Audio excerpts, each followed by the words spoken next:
Hello बच्चों, क्या हाल चाल है? सब कुछ बढ़िया है। तो देख रहे हैं हम मास्क लगाए हुए हैं, आप भी मास्क का यूज कीजिए। लेकिन अभी मैं मास्क खोलूंगा क्योंकि मैं आप लोगों को बताने आया था कि अगर आप घर के बाहर निकलो तो मास्क पहन के जाओ। अगर बहुत ही ज़रूरी हो तभी निकलो, नहीं तो निकलो ही मत। ठीक है, मैं अभी बोलूँगा तो आवाज़ गूंजेगा, इसी के लिए मैं मास्क अपना खोल लेता हूँ और आगे का टॉपिक शुरू करता हूं मैं। देखिए, एनसीईआरटी क्वेश्चन हम लोगों का चल रहा था। हम लोगों का एसिड बेस एंड सॉल्ट का जो चैप्टर था वो हम लोग खत्म कर चुके थे और हम लोग अभी क्वेश्चन का जो सीरीज है एनसीईआरटी वो लेके आ गए हैं। अगर आप एनसीईआरटी क्वेश्चन का जो सीरीज है पार्ट 1, इसी वीडियो का अगर पार्ट 1 देखना चाहते हैं तो आई बटन पर यहाँ पे लिंक दिया गया है वीडियो का, वहां पर जाके आप पार्ट 1 देख सकते हैं। और उसमें जो है क्वेश्चन 1 से लेकर 8 तक कराया गया है। अब 8 से लेकर 9, 10, 11, 12, 13, 14, 15, 16, 17, 18 जितना भी क्वेश्चन है वो इस वीडियो में हम लोग कवर करेंगे। और एक और वीडियो इसका बनने वाला है जिसमें हम लोग सीबीएसई किस तरह का क्वेश्चन का पैटर्न बोर्ड में डालते हैं, वो जो क्वेश्चन पेपर होता है उसमें किस तरह का क्वेश्चन आता है वो हम लोग देखेंगे।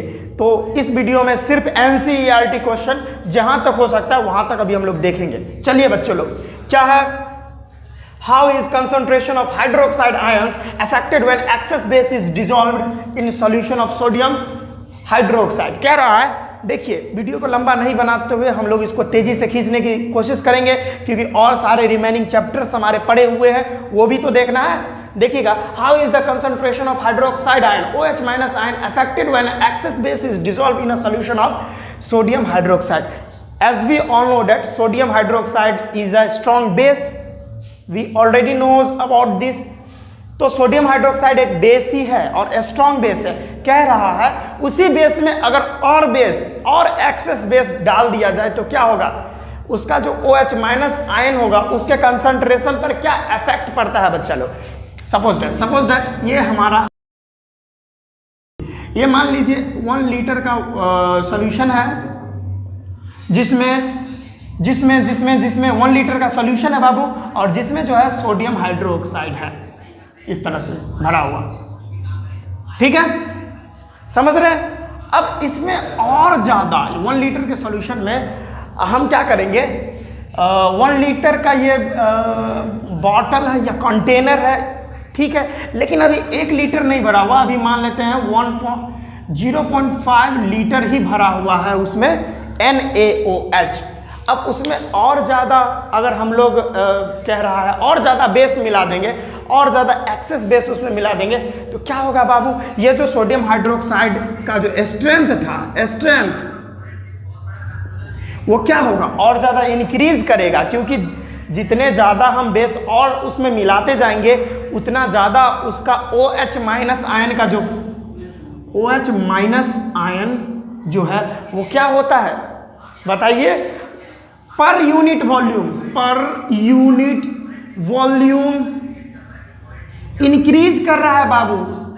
OH माइनस आयन का जो कंसंट्रेशन है वो पर यूनिट वॉल्यूम इंक्रीज कर रहा है, क्योंकि ऑलरेडी उसमें वो जो सोडियम हाइड्रोक्साइड है वो तो ऑलरेडी बेस है और उसमें और ज़्यादा बेस हम मिला रहे हैं तो क्या हो रहा है बाबू, और ज़्यादा OH माइनस आयन आ रहा है। पहले से थे ही OH माइनस आयन।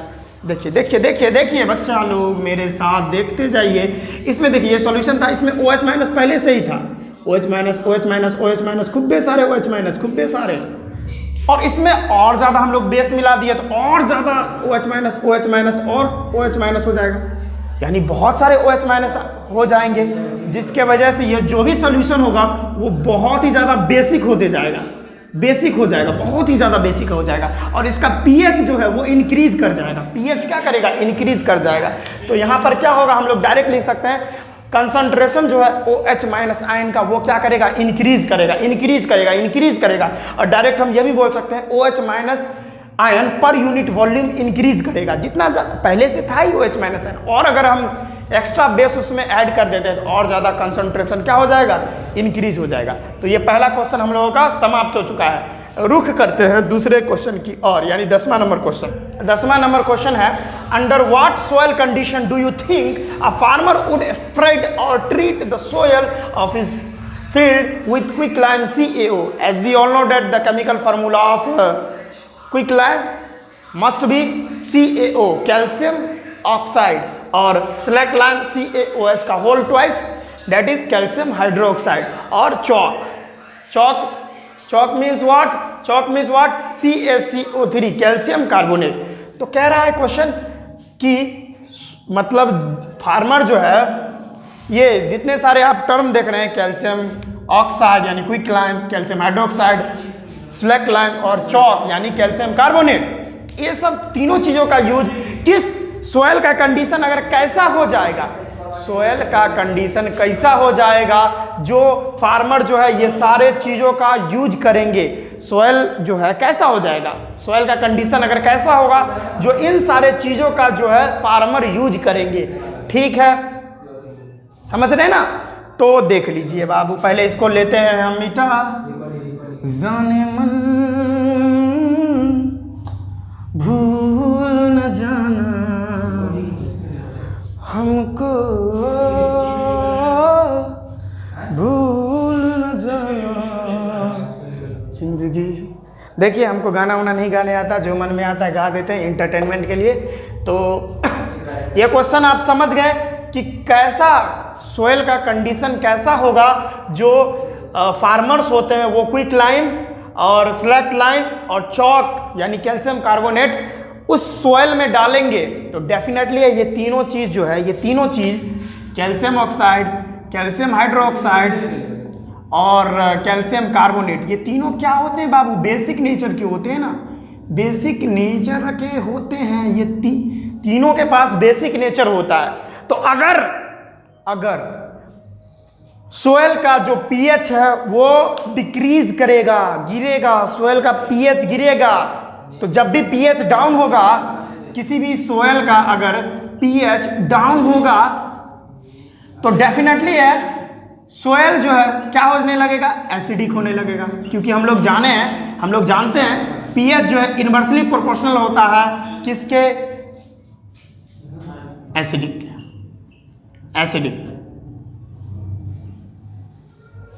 यानी जितने ज़्यादा पीएच उतना कम, जितना ज़्यादा पीएच उतना कम एसिडिक कोई भी चीज़, अगर जितना कम पीएच उतना ज़्यादा एसिडिक। ठीक है, समझ रहे ये बात? हम लोग बता चुके हैं आप लोगों को, तो ये बात समझ गए। तो अगर मिट्टी का जो पीएच है वो डाउन करेगा, गिरेगा, पीएच जो है वो डिक्रीज करेगा, तो सोयल जो है, अगर सोयल बहुत ही ज़्यादा एसिडिक हो जाता है तब वहाँ पर फार्मर जो है अपना जो क्रॉप है उसको कल्टीवेट नहीं कर पाएगा।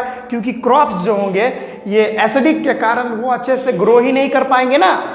जो प्लांट होते हैं, क्रॉप्स होते हैं, वो स्पेसिफिक पीएच पे, एक स्पेसिफिक पीएच पे ही वो अच्छा कल्टीवेट कर सकते हैं, अच्छा ग्रो करते हैं। और अगर पीएच उसका बहुत ही ज़्यादा डाउन हो जाता है तो बाबू वो अच्छे से कल्टीवेट नहीं हो पाएंगे, अच्छे से प्रोड्यूस नहीं होंगे, अच्छे से ग्रो नहीं हो पाएंगे प्लांट्स। तो उसमें उस सोयल के पीएच को कंट्रोल करने के लिए, बैलेंस करने के लिए, क्योंकि पीएच जो है मिट्टी का, सोयल का क्या हो जाता है? डिसबैलेंस हो जाता है।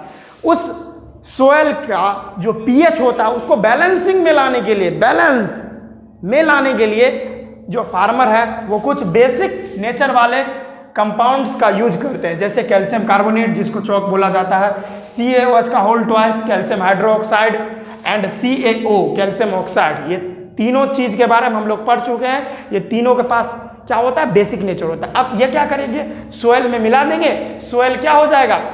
सोयल का जो भी पीएच डाउन हुए रहेगा, अब इसको डालने से उसका पीएच जो है वो बैलेंसिंग में आ जाएगा। और जो है फार्मर्स जो है इसमें जैसे ही डालेंगे तो पीएच हो जाएगा बैलेंस।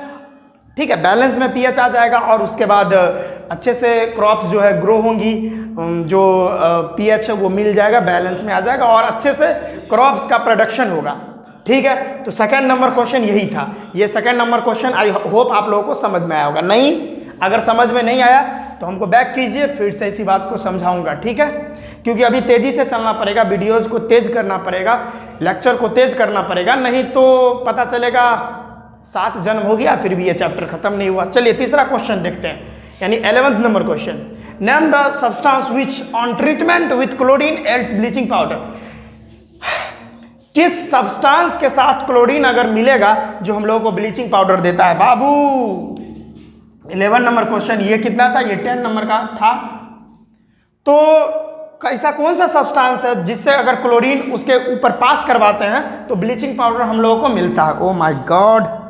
हाँ, तो बाबू हम लोगों को पता था, मान लीजिए एक्स कंपाउंड है और अगर उस पर क्लोरीन गैस पास करवाए तो हम लोगों को एक्स, हम लोग को डायरेक्ट क्या मिलता है, ब्लीचिंग पाउडर मिलता है, ब्लीचिंग पाउडर।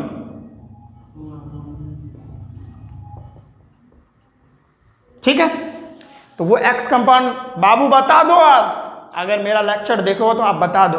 तो वो सब्सटेंस कैल्शियम हाइड्रोक्साइड होता है, सिलेक्ट लाइन, और उस पर क्लोरीन गैस पास करवाएंगे बाबू लोग तो बनेगा CaOCl2, यही ब्लीचिंग पाउडर होता है बाबू, समझ रहे हो। और फाइनली एक वाटर भी तो बनता है, एक नहीं वाटर बनता है, वाटर, समझ रहे हो। यहाँ पे Ca और एक वो लेकर और क्लोरीन जुड़ जाएगा और उसमें जितना भी देखिए, फिर से मैं बता रहा हूँ, देखिए इतना भी तेज सही नहीं है। यहाँ वाला कैल्शियम यहाँ गया और एक ऑक्सीजन भी गया और क्लोरीन तो है ही। अब कितना बच गया, एक ऑक्सीजन और 2 हाइड्रोजन, तो H2O तो हो ही गया। ठीक है, इसी के लिए फाइनली वाटर बन गया है। तो ये 11th नंबर क्वेश्चन भी सॉल्व हो गया है। ठीक है बच्चे लोग, हमारा 11th नंबर क्वेश्चन भी सॉल्व हो गया। अब इसको लेते हैं मिटा और 12th नंबर क्वेश्चन पहले देख लेते हैं, पहले इसको मिटा लेता हूँ। क्यों एक पल की भी जुदाई सही जाए ना, सहना पड़ेगा जुदाई आपको, कुछ कीजिए तब जुदाई नहीं होगा, तब हर दिन मिलन होगा और हर दिन मज़ा आएगा। चलिए ये हो गया। अब अगला क्वेश्चन है, name the sodium compound which is used for softening hard water. ये क्वेश्चन सैंपल पेपर में 2021 वाला जो एग्ज़ाम होने वाला था, जो नहीं हुआ, उस एग्ज़ाम का जो सैंपल पेपर जो CBSE लेटेस्ट में जो इस मतलब रिलीज़ किया था, उसमें एक क्वेश्चन था, शुरुआत में ही 1 नंबर का क्वेश्चन था कि वो सोडियम कंपाउंड का नाम बताना है जिसका काम हार्ड वाटर को सॉफ्ट करने में होता है ना। तो वो बाबू हम पढ़ाए थे, वॉशिंग सोडा होता है, वॉशिंग सोडा।